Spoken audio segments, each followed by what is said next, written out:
baby, my Valentine, yeah. Boy, now you're making my temperature rise. If you leave me, I go die. I swear, you are like the oxygen. Hi guys, my name is Noni Matikela. Welcome to the Noni M podcast. Today we are talking about the court proceedings, and especially I just want to talk about Pinky and the judge. Something was happening there. It was not nice, and the judge, in my opinion, he was being very unprofessional.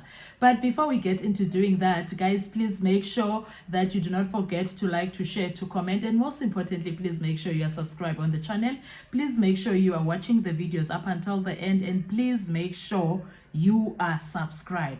When you are doing all of those things, you are helping the channel to grow financially and in numbers. And please make sure that you follow your sister on TikTok and on Instagram. It's Noni_Nsime. So please follow your sister there. Thank you so much, guys. I really appreciate you supporting the channel and following the sister on the socials. Thank you so much. Now, let's get to why am I thinking the judge was unprofessional. As much as this was funny, at the same time, it was cringy.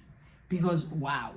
Let's get into what was being said for me to make these conclusions. Number one, it was Mnisi asking that Upingi must confirm, must give the contact numbers that she is referring to.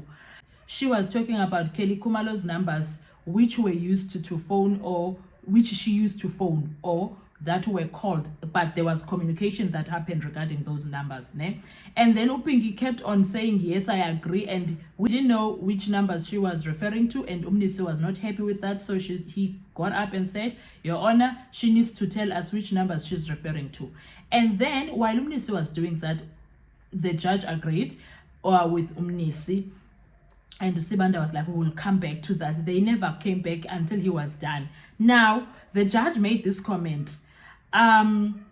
He says to the court now, like to everyone, like, you know what baffles me? Number triggers the tower. Vicinity is not defined.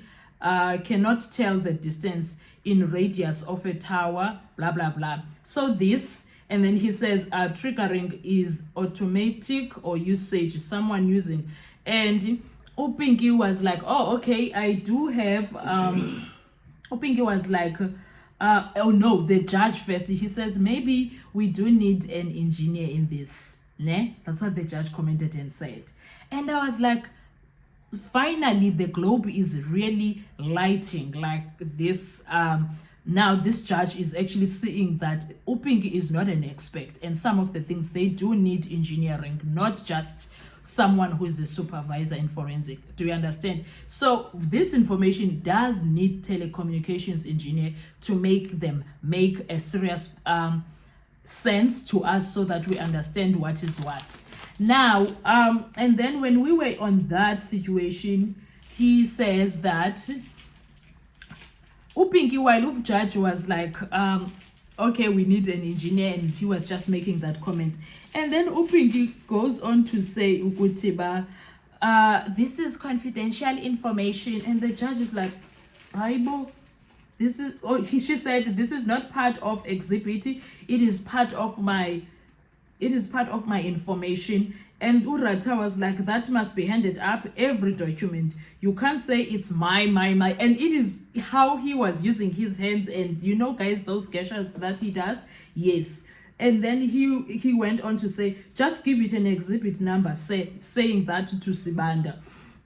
And then Upingi was saying, that is a confidential information from a company that does our. Judge Rata interfered and entered her mouth and said, I have, she's like, I have to get permission from that. Judge Rata was talking over Upingi. And then he's like, just show it to the defense. As Upingi was trying to speak, Urata, hello, you know how he does this hello situation. Yeah, okay. Hello, just show it to the defense. They must appreciate that they've seen that confidential document, and they can convey that confidential information to the accused, but not to the general public. And Upizi like a sign, hello, with his fingers. And Upingi again tries to speak, and Urata cuts her off. He goes on to say, so that there must be no arguments that there was a confidential document that was not made available to the defense and the accused. Pinky was like again now trying to speak. So basically, and the Judge Rata again interrupted Pinky, and he went on to say, hand it up. Sorry, he's like, Urata, Mr. Mnisi talking over Upinki, and the hands were like doing all, yo guys. I felt embarrassed for Upinki because he kept on cutting her off, and it was so not nice, guys. I was like, Aibo, this judge, Aibo, someone speak to him, Aibo, we can't go on like this. And then he's like, hand up, hand up, as in like he with his hands like this, hang on ma'am, as if he's telling Upinki like, hang on ma'am, I'm still busy, I'm talking, shut up. And he says, I know in the apartheid, yeah, what at this part, okay guys, this is the one that left me like, this judge loves the apartheid. There is not a day that we go to court without Judge Rata talking about how things were during apartheid, as if it was a good time for South Africans at the time. He goes on to say, I know in the apartheid era, a judge would view a confidential document and not show the defense or the accused, and the world was still kind then. My jaw dropped. What does he mean it was still kind then? What on earth? What was kind about apartheid?